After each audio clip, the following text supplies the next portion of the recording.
And Zeenat, even in this incident, both cops and civilians have been injured, and as we report from Shopian, pelters have begun provocation. We also playing out those pictures for our viewers, and Major General G.D. Bakshi now joining us on the phone line. Major General G.D. Bakshi, more and more grenade attacks that we've been witnessing. The latest information coming from Shopian, where 7, including cops and civilians, have been injured.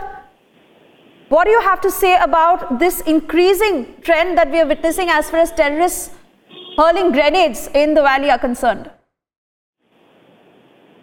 Precisely what we military professionals, security professionals have been warning against.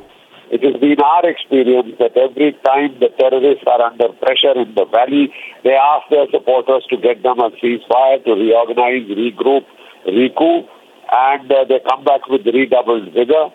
We used to intensify operations before the Amarnath Yatra to keep the area sanitized. Now with this, they have been permitted their time and opportunity to recce, to plan and to organize attacks during the Yatra. I think this is very sad, and the way to hell is paved with good intentions. Ever since this ceasefire has started, the Pakistani army has been firing away, and the terrorists have been blazing away with their guns and grenades and killing our people and stone pelting and launching vicious attacks against the security forces, who unfortunately seem to have their hands and feet now tied. And fact remains, sir, that this is a part of the bigger plan, because at one end we see terrorists and Pak proxies ensuring that tension prevails in the valley. Parallelly, Pakistan is violating ceasefire over and over again. This even as our forces give it back to Pakistan across the border, at least 10 Pak bunkers that our forces managed to demolish. But this situation right now in the valley, how is it that we should go about dealing with this? Look, I think you need to get tough with the stone pelters. You need to rescind the ceasefire and go after the terrorists. And across the border, you need to graduate beyond small arms and mortars. All this brave talk that we have destroyed so many bunkers means nothing. I have been on the line of control. When you are in built-up bunkers, small arm fires and mortars have no effect. You really want to punish the Pakistan army, you'll have to at least graduate to the use of artillery, if not aircraft. And the unfortunate part is, Major General G.D. Bakshi, that the CM of the state, Mehbooba Mufti, continues to bat for talks with Pakistan. Is she not witnessing what we are seeing in the state of Jammu and Kashmir?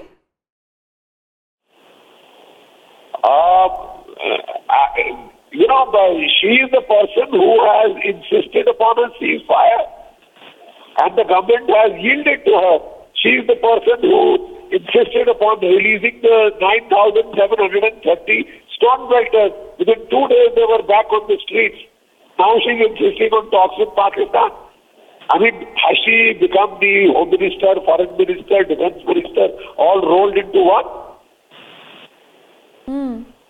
And which is why we have been saying time and again that enough ceasefire.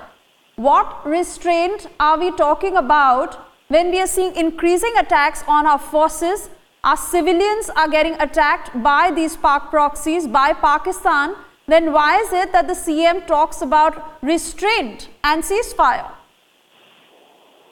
I think that question is better addressed to her. Because we are at our wit's end as to what does she want. Her constituency is soft separatism. Soft separatists are her primary constituency, and she has been going all out to seek the support of the terrorists to get them a reprieve, and I'm sorry, the worsening of the situation is primarily due to her policies. And what about these stone pelters who are quick to jump in a situation like this? They begin provocation at the drop of a hat, and they are continuing to keep the situation like this even as the state is affected, tourism is affected, their own people are affected, but these stone pelters have begun provocation already at the site where the attack happened. The Hurriyat pays money to the stone pelters. What have you done to take action against the Hurriyat? We heard so much about the NIA filing cases. What has happened to those cases?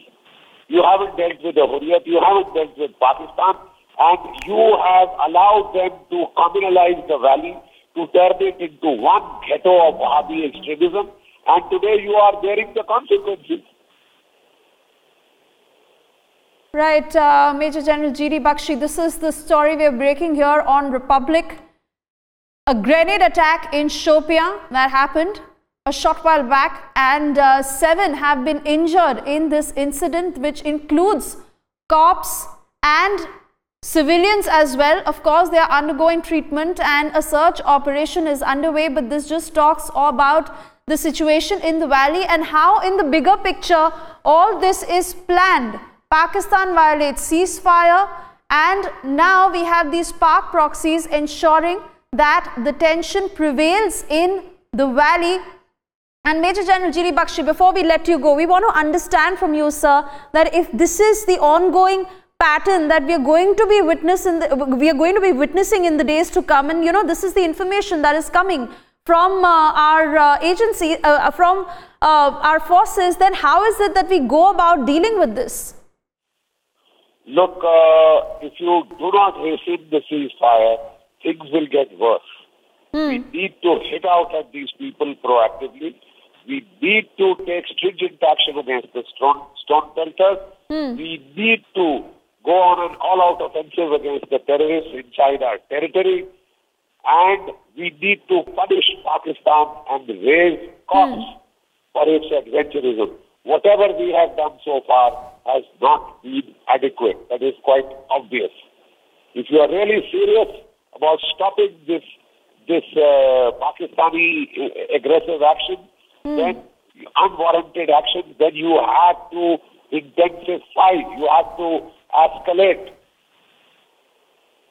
Right, Major General G.D. Bakshi joining us on the phone line here on Republic. Thank you so much for your time.